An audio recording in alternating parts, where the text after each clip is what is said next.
thinking about what it feels like to fall from such a colossal height. So yeah, when I'm not at work, I walk. And on weekends, we come out to the forest, where we can really stretch our legs. We do 5 miles most of the time, sometimes as many as 10. Today the weather is so perfect, sunny but temperate, and with a gentle breeze that blows my hair and King's fur off our faces. We'll do at least 8 easy. It's only the end of August, but Mother Nature has gifted us with a perfect September day. The trail isn't busy. It almost never is. And this early in the morning, it definitely isn't. Plus, we're far out now, at least 2 miles from where we parked the Explorer. In the first mile, we passed a couple of early morning runners and an elderly couple walking a miniature white poodle with muddy paws and a mean streak who lunged at King, baring her teeth and growling like Cujo. King gave her, and then me, a long-suffering look and marched on. We haven't seen anyone else since. King strays over to the edge of the trail, his nose low to the ground, sniffing at the grass and shrubs that grow up along the edge of the trail, mostly salal and boxwood, the gray skeletons of the spring's lupins. His tail swishes with metronome precision. We keep walking. The pace is meditative. It's strange. You'd think being out here on my own would give me too much time to think, to ruminate, as my therapist would say, which means dwelling on things I can't change. But it isn't like that. Just the opposite, actually. Walking out here helps me forget. My thoughts roll away with the rhythm of my steps, beat, beat, beat, and somehow that softens them, makes them feel more distant, less frantic. These walks are as good for me as they are for King. They make me a better person. I don't think it's a stretch to say that.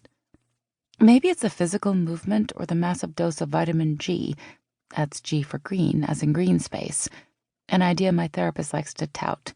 But either way, it goes a long way toward keeping me sane, and these days, I need all the help I can get. Today, though, I can't get into the rhythm of it. Something nags at me, hovering at the edge of my consciousness. I turn and look behind me again, but the path remains empty. It hasn't rained in days, so the trail is dusty, and I can see the prints from my sneakers and the more winding trail of King's paw prints. I keep walking. Still, it nags. I don't know if it's a sound or a smell or something more subtle. I turn once more, sweeping my eyes over. Not just the trail, but the trees surrounding it. There's no one. We're all alone out here.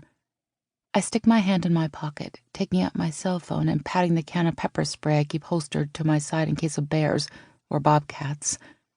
You never know what you're going to encounter in Capitol Forest. It's over 100,000 acres, and huge swaths of it are still untouched and untamed. King is oblivious to whatever's causing my unease. That means it's probably not an animal.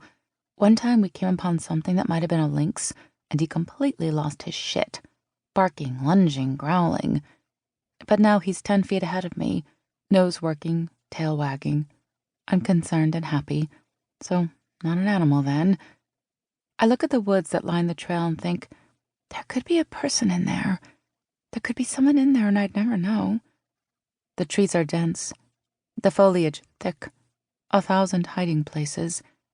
You wouldn't even really have to hide. You could stand right in between the pines or behind the sagging branches of the hemlocks and not be at all visible from the trail. I shiver and force myself to put one foot in front of the other. Keep moving. I've never been scared out here before, not even when the investigation was in full swing, and I had every reason to be on high alert.